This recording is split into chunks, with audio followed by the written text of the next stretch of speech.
Well, let's talk to Calvin Dark. He's president of CD Global Strategies. That's an international consulting group. He joins us live from Washington, D.C.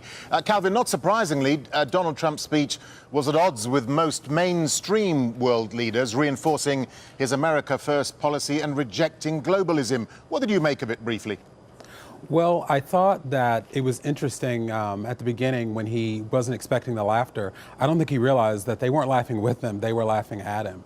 And I think that he also confused sovereignty and isolationism.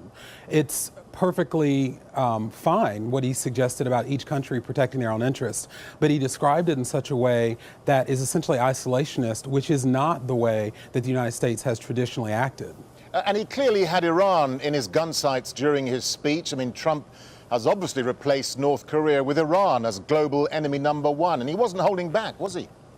No, he wasn't, and you can tell based not only on this speech, but on the comments made by U.S. UN Ambassador Nikki Haley and Secretary Pompeo over the weekend, that there's clearly a campaign against Iran that will continue tomorrow when he chairs the UN Security Council meeting.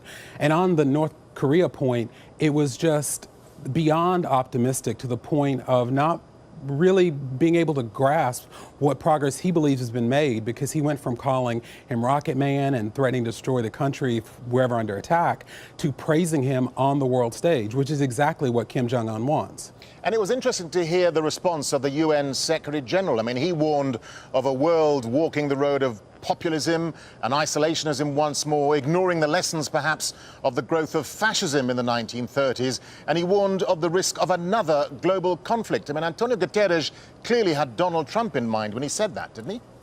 Yes, he did, and many of the world leaders gathered there had that in mind.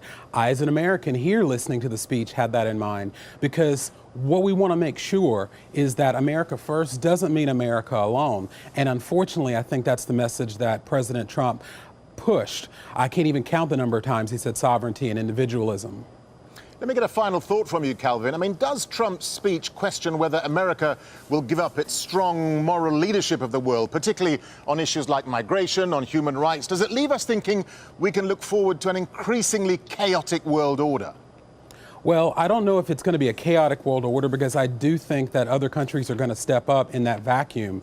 But I also think that President Trump, what he expressed today, is unfortunately he sees everything in economic terms. So having that moral leadership, as in using foreign aid to encourage good behavior in some parts of the world, or setting an example, be it for democratization and human rights, President Trump expressed today that we're going to be America and you be you for the rest of the world. And I think that was unfortunate.